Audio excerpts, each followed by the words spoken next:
먼저 시작하기 전에 그림 하나 보여드리겠습니다. 이 노르웨이 화가 뭉크의 그 작품 중에 절규라는 제목을 가진 작품입니다. 이 작품 속 주인공은요, 공포 영화나 그리고 굉장히 드라마에서 디자인으로 사용되기도 하고요. 그래서 수많은 상품으로 복제되기도 했습니다. 그래서 이 작품이 예술과 또한 대중문화에 미친 영향이 굉장히 큰 그림인데요. 이 작품을 이해하려면 이 뭉크 작가의 삶을 우리가 좀 볼 필요가 있어요. 뭉크는 5살 때 어머니를 잃게 되고요. 14살 때 어머니 같은 누나를 또한 잃게 됩니다. 두 분 다 결핵으로 떠나게 돼요. 그리고 여동생은 이제 정신질환으로 이제 정신병원에 입원하게 되는데요. 이 그림이 바로 이제는 여동생을 면회하러 갈 때 그 병원에서 소리 나는 그 절규의 음성과 또한 면회로 나오면서 도살장에 있는 가축들의 어떤 절규 소리를 듣고 여러 가지 정신적인 고통을 담아내는 그림이에요. 그래서 이 뭉크 본인 자신도 굉장히 그 질병 가운데 병원 시세를 지기도 했는데요. 32살 때 그 남아있는 남동생까지 이제 죽게 되어서요. 가족 모두 잃어버리는 그 아픔을 겪게 되는 것입니다. 그래서 어린 시절부터 사랑하는 가족을 계속해서 이렇게 잃어가고 있는 그 상황 속에서 이 뭉크의 이 젊었을 때 그림 작품은 바로 이 죽음의 공포와 짙은 불안이 오게 됩니다. 그래서 이렇게 절망 속에서 어떤 슬픔을 담아내는 그 그림이 계속 그가 그리지 않았고요. 그가 이제 나이 먹고 이제 화운기에 접어들면서 조금씩 달라지기 시작하는데 지독했던 그 불안 속에서 벗어나서 삶과 죽음을 차분하고 하나님의 시각으로 이제 보게 됩니다. 그래서 그 대표했던 그 말년의 그의 작품 중에 하나가 바로 태양이라는 작품이에요. 그러니까 화면 가운데서 뿜어져 나오는 이 빛 있지 않습니까? 찬란하고 눈부신 빛이 바로 근본적인 자기의 모든 삶을 고통이었는데 그 고통보다 훨씬 더 크고 절대적인 근원적인 사랑이 존재하고 있음을 우리에게 알려주고 있는 그림입니다. 그래서 세상 모든 만물을 살리는 어떤 거대한 생명력을 보여주고 있는 그림이 있죠. 그래서 이 빛의 정체가 누구인가 라고 했을 때 한 번도 포기하시지 않는 그 하나님의 사랑, 하나님의 그 사랑임을 우리에게 보여주고 있다는 것입니다. 우리는 그것을 금방 알 수가 있는 것이죠. 우리가 이 하나님의 사랑이라는 그 확신이 우리 가운데 너무나 중요한 것이죠. 왜냐하면 그 확신 가운데 이 그림이 나올 수 있었기 때문에 그런 것이에요. 그래서 이게 오슬러 대학 강단에 이 그림이 이제 벽화로서 이렇게 그려 놓게 된 것인데요. 하나님의 사랑에 대한 확신이 오늘 우리 가운데 있어야지만이 우리 신앙생활 올바르게 할 수가 있기 때문에 이 사랑에 대한 확신을 가진 게 굉장히 중요합니다. 이 확신이라는 것이 결국 우리에게 그 관계에서 이 뿌리가 되거든요. 이 부부 사이에서도 정말 나를 사랑하는구나 라는 확신이 있어야지만이 되는데 이 확신이 없게 되면 어떻게 될까요? 상대방을 끊임없이 의심하게 되고 서로가 또한 감시하는 그런 삶을 살아갈 수밖에 없게 되는 것이죠. 회사에서도 이 사장님이 나의 어떤 성장을 원하고 있지 않구나 라는 그런 확신 가운데 있을 때 더 이상 일하고 싶은 마음이 안 생기는 게 되는 것이죠. 그러니까 상대방이 나를 진심으로 유효한다는 확신이 없게 된다면 우리는 건강한 삶을 꾸려나갈 수가 없게 되는 것입니다. 가슴 아픈 그 자녀의 그 교육도 마찬가지죠. 부모가 나를 사랑하지 않는다는 그 확신 없이 자란 아기를 한번 상상해 보시기 바랍니다. 혹시 여러분 가운데서도 나는 정말 사랑받는 기억이 거의 없어라고 느끼면서 오랜 시간 동안에 고통 가운데 계셨던 분이 있을지 모르겠는데요. 그런 분들은 삶의 방향을 잡는 것조차도 남들보다 훨씬 더 힘겨웠을 것이에요. 우리 신앙도 똑같다는 것이에요. 그리스도인으로서 하나님 아버지 앞에 기쁘게 순종하면서 살고 싶은데 우리 마음 가운데 가장 먼저 채워야 될 것이 무엇인가라고 했을 때 바로 하나님이 나를 정말로 사랑하신다는 그런 흔들리지 않는 그 확신이 있어야 된다는 것이죠. 그것이 우리 가운데 20절에 실질적으로 던져주고 있어요. 그 질문을요. 누구든지 하나님을 사랑하노라 하고 그 형제를 미워하며 이는 거짓말하는 자니. 그렇습니다. 형제를 사랑한다는 거. 근데 우리 눈앞에 그 형제를 바라볼 때 사랑하는 마음보다는 나는 저 인간 꼴도 보기 싫어. 정말 도무지 사랑이 안 되는데 어떡하냐. 그런 마음이 가지게 되면서 정말 나를 하나님이 사랑하실까? 라는 그 자체부터 이제 하게 되는 상황 가운데 이르게 되죠.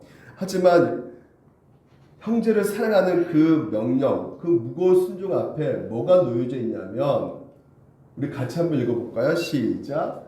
우리가 사랑하면 그가 먼저 우리를 사랑하셨음이라는 거지. 이게 순서라는 것입니다. 형제를 사랑하는 그 무거운 숙제 속에 숙제 이전에 바로 우리에게는 하나님께서 우리를 먼저 사랑하셨다는 그 은혜의 약속이 있다는 것이에요. 그래서 하나님이 나를 먼저 사랑하셨다는 그 확신이 우리 가운데 가득 찼을 때 비로소 형제를 미워할 수 없게 되는 거지없는 사랑을 우리가 할 수가 있게 되는 것입니다. 그러니까 사랑은 내 의지로 막 짜내가지고 되는 문제가 아니라는 것이죠. 억지로 막 내가 사랑해야지 해서 되는 문제가 아닌 것이에요. 그렇게 되면 오히려 더 지칠 수가 있게 되는 것입니다. 사랑은 내가 노력해서 만드는 것이 아니고 흘러 넘치는 것이죠. 하나님의 오늘도 우리를 사랑하신다는 그 사랑이 찰랑찰랑 넘쳐날 때 비로소 자연스럽게 밖으로 흘러갈 수가 있게 되는 것입니다. 그럴 때 비로소 미워했던 형제들도 따뜻하게 보듬어 줄 수 있게 되는 것입니다. 그러니까 결국은 먼저 하나님이 우리를 향한 그 사랑의 확신이 없으면 결코 우리가 바로 하나님께 진심으로 순종할 수 없게 되는 것처럼 오늘도 우리 안에서 정말 하나님의 말씀 앞에 기쁘게 순종하기 위해서는 뭐가 가장 필요한 것이냐면 나의 노력이 아니라 바로 하나님이 정말 나를 이렇게 사랑하신가라는 그 사랑을 우리가 온전히 신뢰하고 확신할 수 있어야 된다는 것이죠. 그래서 먼저 하나님이 우리를 진심으로 사랑하신다는 그 확신이 우리 가운데 뿌려내려지기를 간절히 축복합니다. 우리는 그때 비로소 형제를 사랑할 수가 있게 되는 것이에요. 진짜 순종의 삶을 시작할 수 있게 되는 것입니다. 그리고 그것이 바로 오늘 우리에게 주어진 하나님의 놀라운 사랑의 은혜인 것이죠. 그래서 오늘 무엇보다도 확신을 가졌으면 좋겠어요. 그래서 이 본문을 통해서 우리가 두 가지 확신을 살펴보려고 하는데 우리가 아무리 나쁜 일을 행하고 부족한 사람일지라도 우리를 향한 하나님의 사랑은 변함이 없다는 확신을 살펴보려고 합니다.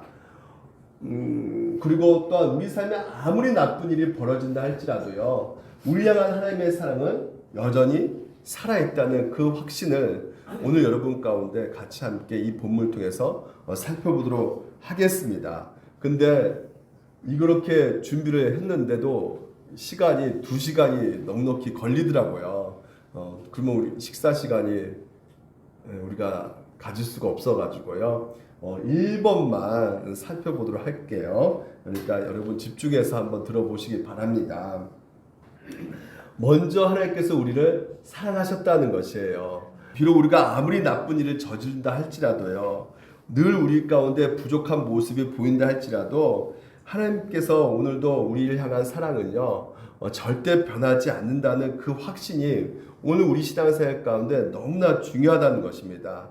왜냐하면 그 사랑은 애초에 우리의 조건이 아니고요, 하나님이 먼저 시작한 사랑이기 때문에 그렇다는 것이에요. 그러니까 우리가 이런 말을 들었을 때 그 하나님이 나를 영원히 변치 않게 사랑한다는 거, 그렇다면 나는 죄를 지어도 괜찮다라는 생각을 또한 들 수가 있겠죠. 근데 그런 뜻이 절대 아닌 것입니다. 오히려 우리가 얼마나 죄인 것을 깨닫는 것이 너무나 중요하다는 것이에요.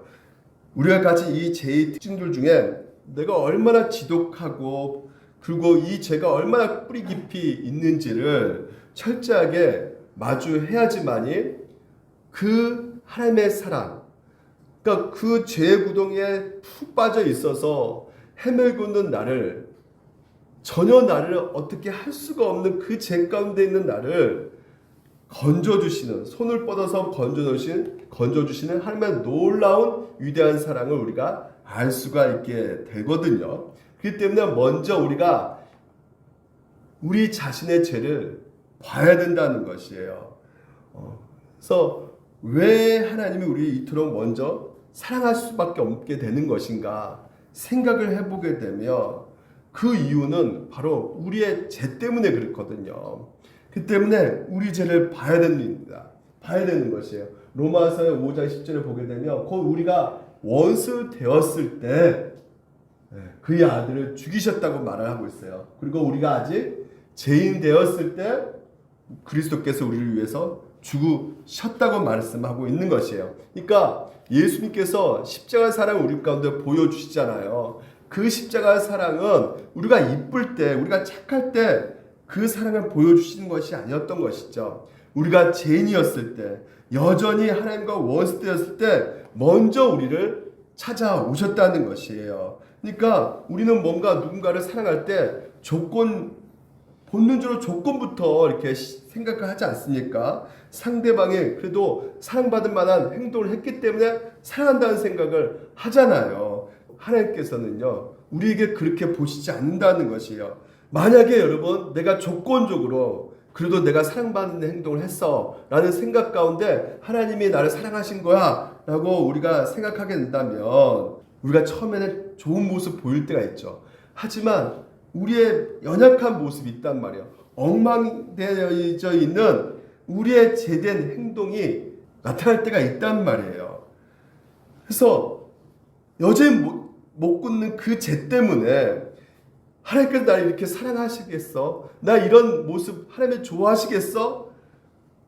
하면서 점차적으로 우리가 뒷걸음치는 모습이 우리 가운데 있단 말이죠. 근데 복음은 우리 가운데 우리의 생각을 완전히 벗어나게끔 말씀하고 계신 것이 무엇이냐면 우리가 사랑받을 조건이 전혀 없을 때 우리 하나님께서는요 끝까지 그 사랑을 변하지 않고 사랑하고 계신다는 것이에요. 이미 우리 사랑하기로 결정하시고 다가오셨다는 것입니다. 그러니까 먼저 찾아오시는 그 사랑을 여러분 믿으시기 바랍니다. 그것은 우리가 십자가 사랑을 통해서 하나님이 십자가 사랑 때부터 시작했구나라고 생각할 수 있겠지만 그렇지가 않아요. 인류의 조상 그 아담 때부터 이 하나님의 놀라운 사랑이 시작되고 있음을 우리가 볼 수가 있거든요. 아담이 죄를 지었을 때요, 하나님 아버지 앞에 달려가 용서를 구했을까요? 그렇지가 않습니다. 무서워서 숲속에 깊이 숨어 있었단 말이죠. 그런데 그런 아담을 향해서 이렇게 하나님께서 부르시고 계시죠. 아담을 부르시며 그 얘기를 하시되 너가 어디 있느냐. 이 부르심은요 장소가 진짜 어디인지 몰라서 부르신 것이 아니고요. 그 죄 가운데 그 괴로움 가운데요. 지금 얼마나 이 아담이 그 마음속에서 비참한 가운데 있는 그 상태를 아시고 그 아담이 힘든다는 것을 안타까워하고 있다는 사실을 알고 계시고 그 안타까운 사랑의 외침 속에서 너가 지금 어디에 있니? 너가 나를 떠나서 왜 이렇게 두려워하고 있니? 너와 함께 기뻤던 그런 나눴던 어떤 너가 어쩌다가 이렇게 되었니? 라는 그 하나님의 그 사랑의 외침의 소리란 말이죠. 너가 어디 있느냐? 어쩌다가 나를 떠나서 이렇게 되었느냐? 그런 안타까운 외침이란 말이에요. 하나님은 아담이 그 비참한 속에서 그 수치를 가려주기 위해서 가죽옷을 지어 입혀주시고 하나님께서 먼저 이렇게 다가오셔서 그 사랑을 베풀어 주신 그 모습을 우리에게 알려주고 계신단 말이죠. 그래서 우리 스스로는 도저히 이룰 수 없는 우리가 비참한 죄인이구나. 그것을 알게 해주시는 그것이 바로 하나님께서 벌거벗고 있는 그 아담에게 가죽 옷을 입혀주신 그 장면 속에서 우리가 알 수가 있는 것입니다. 하나님께서 먼저 손을 내밀어 주시지 않는다면 우리는 평생 어둠 속에서 살 수밖에 없게 되는 것입니다. 그렇기 때문에 여러분, 오늘 우리 안에 있는 죄된 모습을 정직하게 우리가 마주해서 보셔야 된다는 것이에요. 내 죄가 얼마나 깊고 참혹한지, 그리고 얼마나 우리가 이 죄의 구덩이에 깊숙하게 들어가 있는지를 보셔야지만이 그런 죄의 구덩이에 빠져있는 나를 건져 올리신 하나님의 놀라운 사랑을 우리가 알 수 있게 되기 때문에 죄를 보셔야 되는 것이에요. 그래서 우리의 죄를 적나라하게 거울처럼 보여주고 있는 말씀 구절이 로마서 3장 9절입니다. 그러면 어떠하냐? 우리는 나으냐? 결코 아니라 유대인이나 헬라인이나 다 어디 아래 있다고 말합니까? 죄 아래 있다고 말을 하고 있어요. 여기서 놀라운 것은 유대인도 죄 아래 있다는 것입니다. 유대인들은 어떤 유대인입니까? 바리새인이에요. 철저하게 하나님의 율법을 지키려고 애썼던 사람입니다. 그래서 613가지의 규칙을 세워가지고 완벽하게 지켜내려고 했던 사람이 바로 이 바리새인도 죄 아래 있다는 것이에요. 그러니까 하나님께서 이렇게 말하는 거예요. 너가 이 겉으로는 그 율법을 잘 지켜서 뭔가 이렇게 한 것 같지만 그거 지킨 것이 아니야. 마태복음 5장 21절에 예수님께서 이렇게 말씀하십니다. 살인하지 말라. 누군지 살해하면 심판받게 되리라. 그건 우리가 너무나 잘 알고 있는 것이에요.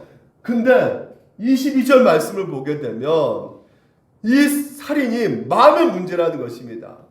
형제에게 노화를 잡아다, 분노화를 잡아다 심판받게 된다는 거예요. 그리고 음욕을 품는 자, 행동으로 가늠한 자, 그것만이 가늠이 아니라 음욕을 품는 것도 가늠이라고 말씀하고 있는 거예요. 그러니까 겉으로 하는 행동의 문제가 아니라 마음의 문제라는 것입니다.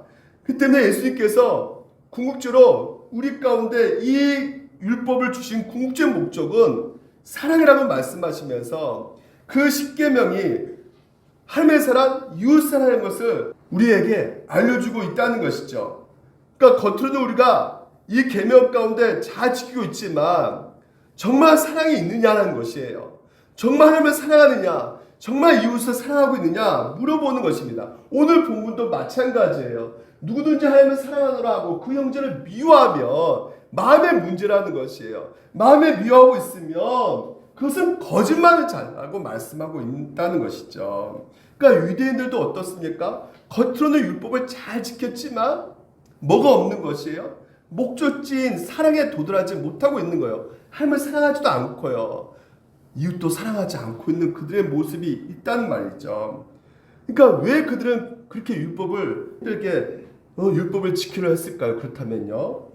하나님을 좋아서 했을까요? 그렇지가 않죠. 하나님을 통치함을 받기 위해서가 아니라 내가 하나님을 통치하기 위해서, 내가 이렇게 율법을 철저하게 잘 지키고 있으니까, 내가 이렇게 의로운 사람이니까 내 뜻대로 나에게 복을 주셔야지만 된다고 생각을 하고 있었던 자들이란 말이죠. 그러니까 하나님도 내 유익을 위해서 이용하고 내가 원하는 삶을 얻어내려고 하는 수단으로 율법을 사용했던 자들이었단 말이죠. 이 바리새인과 유대인들이요. 그러니까 죄의 본질은 명백합니다. 이들의 삶 속에서 진짜 주인이 누구였는가? 하나님이 아니었던 것이죠. 진짜 주인이 누구였습니까? 자기인 거예요. 여기 여전히 자기 자신이 주인이었던 것입니다. 그러니까 성경에서 말하는 죄의 본질은 내가 나쁜 행동을 했냐, 좋은 행동을 했냐, 그게 아니라 나의 삶 가운데 누가 주인 노릇을 했냐는 것입니다. 죄는 내가 주인 노릇하는 것이 바로 죄라는 것이에요. 하나님의 통치를 거부하고 내가 내 인생을 통째로 드는 것이 바로 죄라는 것입니다. 유대인이냐 헬라인이냐, 헬라인들 중에서도 이 로마 사람 중에 헬라인들이잖아요. 이 헬라인들도 오히려 그리스도인보다 더 고결하고 착하게 사는 사람들이 많이 있었단 말이에요. 의로운 삶을 사는 사람들이 분명히 있었을 것이에요. 근데 그들도 뭐라 그러냐면 죄 아래 있다는 것이에요. 왜 그렇다고요? 죄는 도덕적인 윤리적인 문제가 아니라는 것입니다.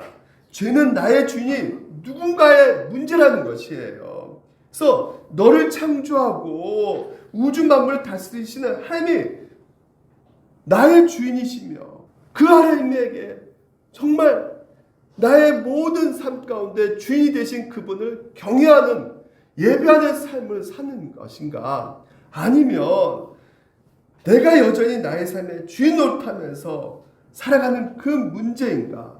그러니까 아무리 도덕적으로 착하게 산다 할지라도 의로운 삶을 사는 이방일지라도 하나님이 내 인생 가운데 내 삶 가운데 주인이 아닌다면 그 사람은 여전히 뭐 아래 사는 것이에요?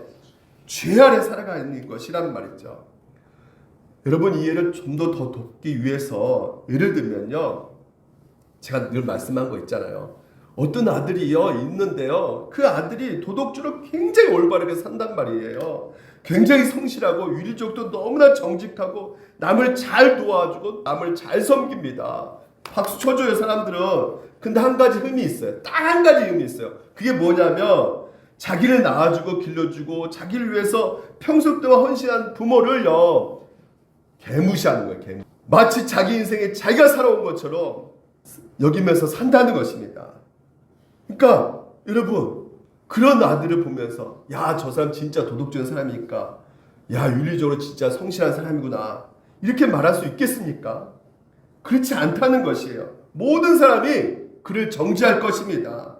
따라서 오늘도 마찬가지예요. 율법이 있거나 율법이 없거나 모든 사람들이요 아무리 도덕적으로 산다 할지라도요 자신을 창조하신 그 창조주 우주 만물을 다스리신 그 하나님을 그리고 또한 우리 가운데 생명과 호흡을 지금도 부어주시는 그 하나님을 그 사랑, 은혜를 아낌없이 베풀어 주신 그분을 받아들이지고 있지 않다면 여전히 내가 내 힘으로 내 인생 내가 살고 있습니다. 내 인생 내 삶은 내가 주인이라고 그렇게 여기고 있는 유대인이나 헬라인 다 죄 아래 있고 하나님의 심판에 있다는 것을. 근데 더 놀라운 것은 뭡니까? 우리는 나으냐 이렇게 말하고 있어요. 우리는 누굽니까? 사도 바울입니다. 사도 바울은 누굴까요? 그리스도인입니다. 오늘 여러분들입니다. 바울은요. 근데 바울 자기 자신도 그 타락한 로마인들보다 나은 게 없다고 말을 하고 있는 것이에요. 결코 낫지 않는다고 말을 하고 있는 것입니다.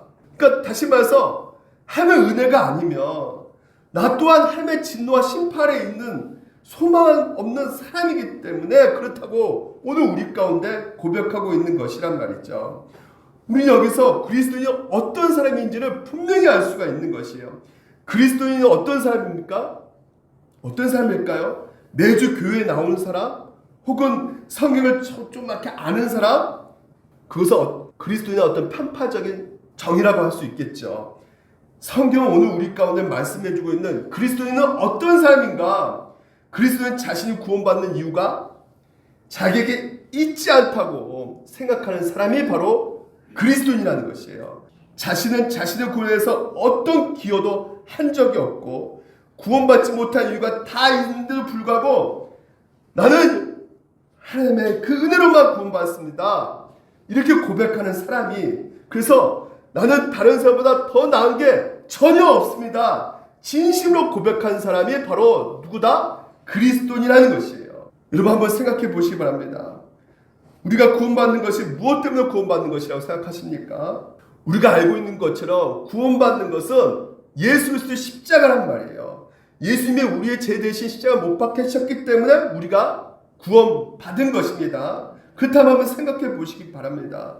만약에 우리가 구원받는 것이 그리스도께서 십자가 못 박혀 죽음당하신 것 때문임을 우리가 분명히 알고 있다면요, 다른 사람, 이 세상에 믿지 않는 그 사람 향해서도, 도덕적으로 문제 있는 사람을 향해서도 내가 너보다 낫다라고 말할 수 있을까요?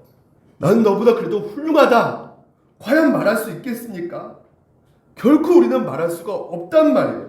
왜냐하면 그리스도께서 우리를 구원하시기 위해서 십자가 못 박혀 죽으셨다는 것은 우리가 그만큼 심각한 죄임을 우리에게 알려주고 있기 때문에 그렇다는 것이에요. 그래서 우리가 이것을 기억할 때 마치 나의 어떠함 때문에, 나이가 어느 정도 훌륭함 때문에 구원받는 생각해서 내가 그래도 너희들보다 좀 우월하지 라고 생각하고 있다면 그 자체부터가 뭐예요? 아직까지 뭐예요? 심각한 죄임을 전혀 깨닫지 못하고 있는 상태란 말이에요. 정말 전적으로 하나님의 은혜로 여기까지 내가 살아왔습니다. 그래서 내가 자녀 되었습니다. 하나님의 은혜로. 이 고백이 여러분 가운데 있어야 됩니다. 너가 나으냐? 너가 나으냐? 결코 아닙니다, 하나님. 이렇게 고백하는 사람이 바로 성경에서 말하는 그리스도인이라는 것이에요. 한번 스스로 여러분 자신에게 질문해 보시기 바랍니다. 너희는 나으냐? 라는 그 질문 가운데 본능적으로 여러분 가운데 대답이 아유 그래도 내가 신앙생활 30년 했는데요. 내가 그래도 말씀을 전하는 목사인데요. 어떻게 똑같이 보십니까? 내가 헌금을 이렇게 많이 했는데요. 저렇게 가만히 있는 사람보다 내가 그래도 교회를 세웠는데요. 저도 저 인간보다 내가 낫지 않겠습니까? 이 정도 했는데 물론 잠깐 그렇게 순간에 들 수 있겠죠. 하지만 시종일관 그런 생각을 갖고 있다면 우리 영적인 상태를 점검해 보셔야 된다는 것이에요.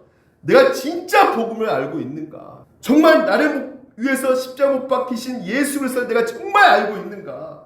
정말 믿고 있는가? 점검해 보셔야 된다는 것이에요. 저도 내가 이렇게 하는데 대접을 해주셔야죠, 하나님. 유대인들은요, 하나님을 안 믿는 사람이 아니란다니까요. 하나님을 믿는 사람이었어요. 근데 그들이 믿고 있는 하나님을 찾았죠. 열심히 율법을 지키면서요. 근데 진짜 하나님을 찾지 않았던 것이에요. 성경이 말해주고 있는 참된 하나님이 아니었던 것입니다. 그럼 그 하나님은 누굽니까? 자기가 임의로 만들어내는 하나님이란 말이에요. 분명히 말하고 있잖아요. 성경에서는 기록된 바 의인 없나니 하나도 없고 깨달은 자도 없고 하나님을 찾는 자도 없다고 말하고 있어요. 근데 자기 스스로 자기 노력으로 자기 행동으로 충분히 하나님을 내가 찾아낼 수가 있어. 내가 이 정도 공로로 내 실력으로 내가 수행해가지고 내가 율법을 잘 지켜가지고 충분히 하나님 내가 마음을 움직일 수가 있어. 이런 유대인 하나님을 잘못 알고 있단 말이에요. 다 치우쳐 함께 무익하게 되고 선행한 자는 없나니 하나도 없다는 것이에요. 그러니까 선을 궁극적으로 하는 행위가 누구 때문에 하는 겁니까? 하나님을 위해서 하는 것일까요? 아니요. 자기를 위해서 하는 거예요. 여러분 이 선행도 자기를 위해서 하는 것이에요. 예를 들어보면요. 팀 켈러 목사님이 이런 예화를 드셨는데 옛날 옛적에 한 농부가 살았어요. 근데 그 농부가 이 자신의 나라의 왕을 굉장히 사랑하고 존경한 농부였습니다. 그래서 자기 자신 농장에서 수확한 사과 이 5개를 왕이 가지고 와가지고요. 이렇게 말합니다. 왕이시여, 지금까지 제가 정말 오랫동안 농사를 지었는데 이 정도 크고 탐스러운 이 사과는 처음 생산했습니다. 야, 왕께 드립니다. 존경하는 왕께. 그래서 드려집니다. 이 사과를 받은 그 왕, 감동스러운 나머지 그 농부에게 황금 그 담내로 5개 딱 줍니다. 그것을 본 옆에 있었던 납삽한 신하가요. 와, 이거 사과 5개, 황금 5덩어리 좋아.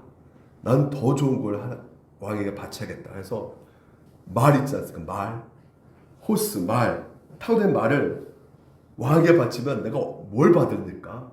막 기대 가운데 왕이시여, 내가 지금까지 탄 말 중에 제일 잘 타고 제일 단련된 제일 훌륭한 말을 가지고 왔습니다. 이거 받으십시오. 드렸어요. 근데 왕이 가만히 있는 거예요. 그래? 좋다? 좋네? 그래서 받고 아무 말 안 하는 거예요. 그 다음 날도 아무 말 안 합니다. 그러니까 굉장히 이 신하가 낙심하게 되는 거예요. 그래서 풀이 죽어가지고 아유 집으로 돌아가야겠네. 집에 가는데 왕이 부르신 거예요. 신하를요. 그 말을 이렇게 합니다. 얘야, 어제 그 농부는 그 사과를 나를 위해서 바쳤다. 근데 너는 너희 말을 나를 위해서가 아니라 너를 위해서 바치는구나. 이런 말을 했다는 것이에요. 이것이 바로 하나님을 찾는 자가 없다라는 의미가 되는 것입니다. 그러니까 이 세상에 아무리 도덕적인 사람을 살았다 할지라도 하나님을 믿든 안 믿든 신실하게 살아가는 그 사람조차도 겉보기에는 하나님을 찾는 것처럼 보이지만 하나님을 찾지 않을 수도 있다는 것이에요. 겉보기에 선을 행하는 사람처럼 보이지만 전혀 선을 행하지 않는, 오히려 자기에게 선을 행하는 사람일 수도 있다는 것입니다.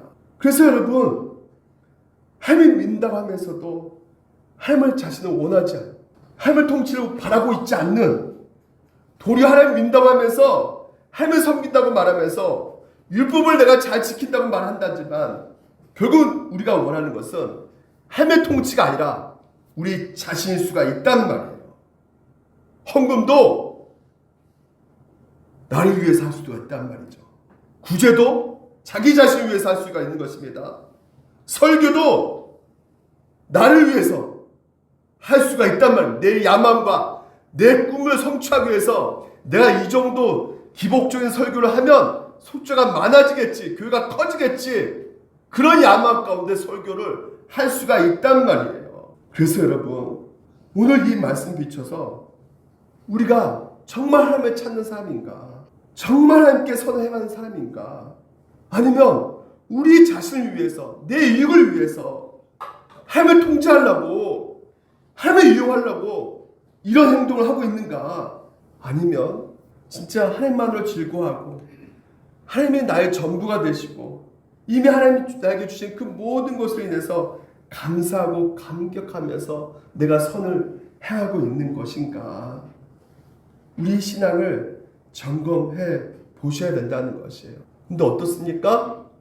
제가 보이죠? 나 자신, 자기 중심성, 여러분과 제가 있어요. 그들의 목구멍은 열린 무덤이며 그 혀는 속임을 일삼으며 그 입술에 독사의 독이 있고 그 입에는 저주와 악독이 가득하고, 이것은 나하고 해당되지 않아, 이렇게 생각할 수 있겠죠. 근데 만약에 여러분, 누군가가 이렇게 말하면 기분이 좋습니까, 안 좋습니까? 오늘 성경에서 이렇게 말하니까 그래도 진리니까, 사실이니까 이렇게 우리는 받아들이지만, 만약에 애원이가요 저한테, 목사님, 당신은 당신의 목구멍은 열린 무덤이요, 당신의 혀로는 속임을 일삼으며 당신의 입술에 독사의 독이 있고, 이걸 카톡으로 보냈어요. 그럼 제가 어떻게 할까요? 애원이를요? 당장 차단시키죠. 너 진짜 같은 MBTI인 줄 알았더니 너 이거 아니다, 너. 기분 나쁘죠? 이거 한번 생각해. 여러분, 이런 말 들으면 기분 좋겠습니까, 안 좋겠습니까? 막 분노 일어납니까, 여러분? 저 같아도 일어날 수밖에 없죠. 근데 오늘 이 본문의 말씀이요, 누구한테 말하는 거냐면요, 오늘 우리예요, 우리. 왜 우리가 이런 거 있으면서도 모르고 이거 딴 사람 얘기라고 생각할까요? 그것은 우리가 어둠 가운데 있기 때문에 그렇단 말이에요. 어둠 가운데 있기 때문에 자기 자신은 보지를 못한다는 것이에요. 성경에서 뭐라 말하냐면, 너희가 전하는 어둠이더니 너희 자체는 그냥 어둠이래요. 나는 빛으로 세상에 왔나니 부른 나를 믿는 자로 어둠에 거하지 않게 하려며. 30년 전에 시골에서 사신 분들은, 지금은 그렇지 않지만 시골 어떻습니까? 밤에 컴컴하죠. 예? 한번 생각해보세요. 밤에 그 시골 가면 너무 컴컴해서 밤에 이거 어디를 갈지 모르겠고 내가 뭘 밟은지도 몰라요. 내가 컴컴해서 앞을 못 보니까. 이게 어둠입니다. 우리 자체가 어둠이에요. 내가 누군지 몰라요. 어떤 상태인지 몰라요, 우리 자신이 자체가. 근데 뭘 비춰줬어요, 하나님께서? 빛을 딱 비춰주니까, 와! 내가 이 정도라고? 내가 이렇게 죄인이라고? 알게 된단 말이에요. 빛을 비춰주시니까. 성령으로 우리 마음 가운데 빛을 비춰주셔가지고 성경 말씀을 우리가 딱 볼 때 그 빛이 오늘 우리 마음 가운데 비춰져가지고요, 과거는 결코 볼 수 없었던 것이 보이게 된단 말이에요. 얼마나 내가 자기 중심성으로 살았는지를 알게 된다는 것입니다. 그래서 저도요, 회심할 때 진짜 그렇습니다. 뭐부터 보이냐면 내 죄가 보이더라고요. 내 아내한테 얼마나 함부로 했는지, 얼마나 내가 사람들을 괴롭혔는지, 사기를 쳤는지. 그래서 와, 진짜 벌레 같은 죄인이구나. 그러니까 누가 보면 아유, 자존감 떨어지게, 아유 바보, 이렇게 보일 수 있겠지만 진짜 죄인이더라고요. 어떤 그 목사님께서 그런 얘기를, 어떤 청년이 그 회심해가지고, 회심하면 은혜가 충만하거든요. 예수 만나니까. 그러더니 목사한테 상담 와가지고 이런 말 했대요. 목사님, 저는 죄인이 아닙니다. 뭐라고? 그래서 와, 네가 뭐 죄인이 아니라고 했더니 저는요 죄인입니다 이랬대요. 서울에 계신 화정부 목사님 좋아하거든.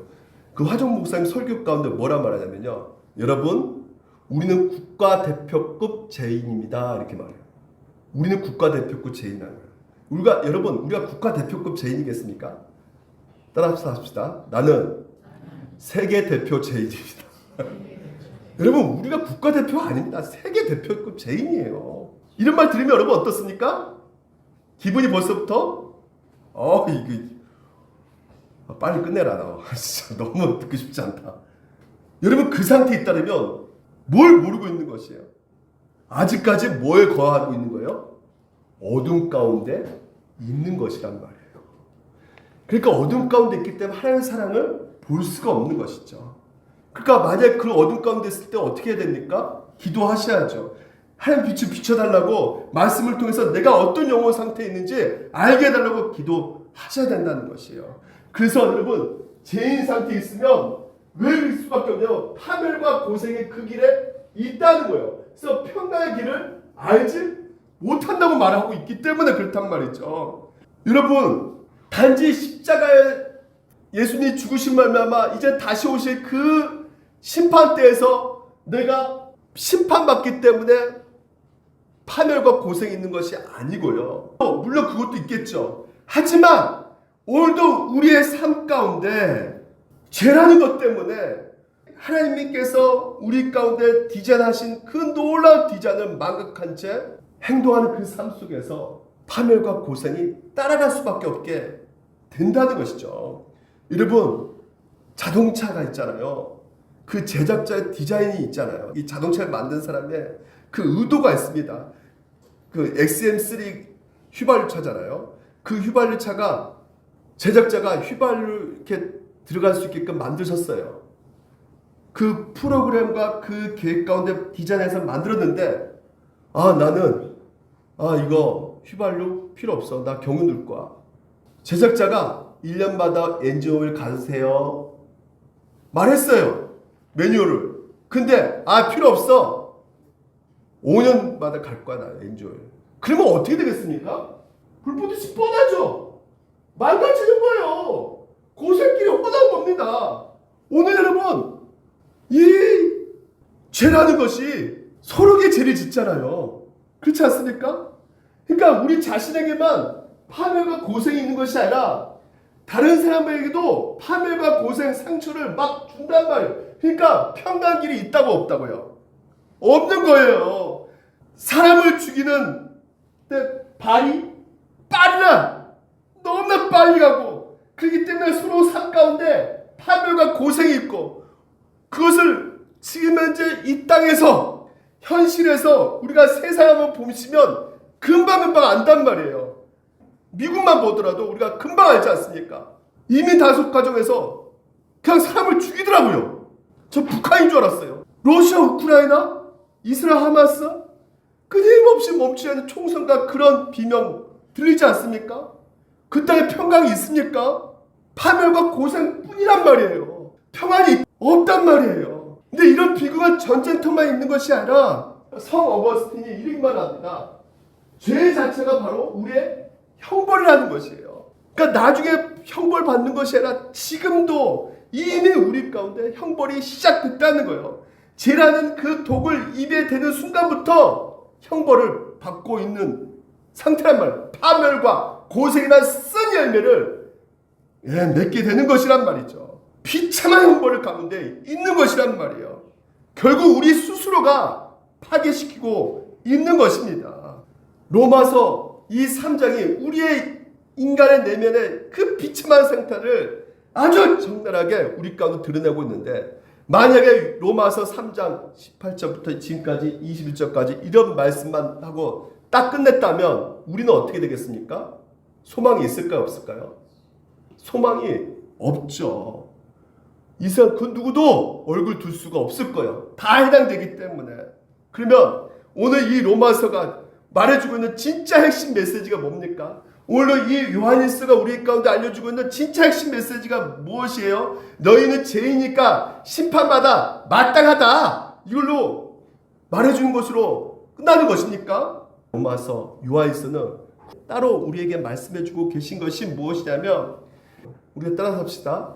그럼에도 불구하고 하나님이 너희 같은 죄인을 먼저 사랑하셨다. 먼저 여러분을 사랑하셨다는 것이에요. 하나님이 여러분을 얼마나 사랑하시는지, 얼마나 귀하게 여기시는지, 우리 같은 죄인들을 얼마나 구원하고 싶어 하셨는지, 얼마나 자기 품에 안고 싶어 하셨는지, 하나님께서 하나밖에 없는 아들을 십자가를 먼저 죽게 하셨다는 것입니다. 이 사랑을 우리가 가슴으로 확신할 때 우리는 더 이상 이 말씀 앞에서 절망할 수가 없는 것이에요. 나는 희망이 없어 이렇게 말할 수가 없는 것입니다. 도리어 어떤 고백이 터져 나올까요, 여러분? 어떻게 나 같은 죄인을 위해서 이토록 하나님이 이렇게 사랑하실까?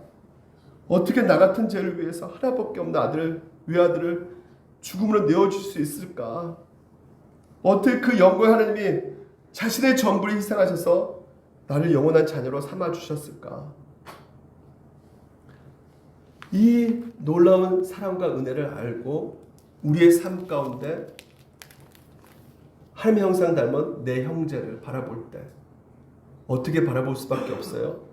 요즘에 자식도 사랑하기 힘들다고 말합니다. 저 꼴도 보기 싫은 저 자식 사랑하기 힘들다고 말하는 분 계셔요. 어떻게 사랑할 수 있어? 이렇게 생각할 수 있겠지만 결론입니다.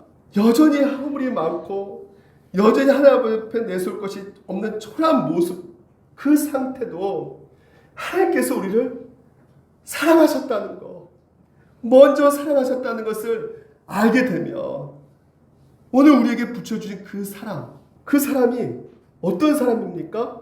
나에게 가장 큰 행복을 주시기 위해서 붙여주신 사랑인 거예요. 여러분, 사랑할 때, 연애할 때 알잖아요. 연애할 때 제일 뭐가 기뻐요? 막 줄 때 기쁘잖아요. 행복하잖아요. 그렇지 않습니까? 사랑할 때 막 주잖아요. 연애할 때.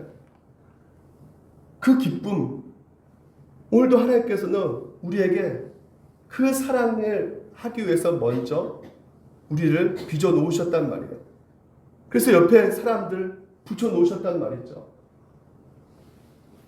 누구든지 하나님을 사랑하노라 하고 그 형제를 미워하며 이는 거짓말하는 자니, 이게 상식이라는 거예요. 당연히 우리가 복음을 들으면 당연히 이렇게 나올 수밖에 없는데, 이 상식 가운데 우리가 행동할 수 있는 것은 바로 하나님의 놀라운 사랑을 받았기 때문에, 너희들도 내가 행복을 주기 위해서 그 사랑이 얼마나 행복한 것인가를 알려주기 위해서 너 형제를 곁에 두게 한 거야. 여러분, 보이지 않는 하나님을 사랑한다는 게 쉬워요, 어려워요? 보이는 형제를 사랑하는 게 쉽습니까, 어렵습니까? 어느 게 더 쉽고 어느 게 더 어렵습니까? 보이는 거.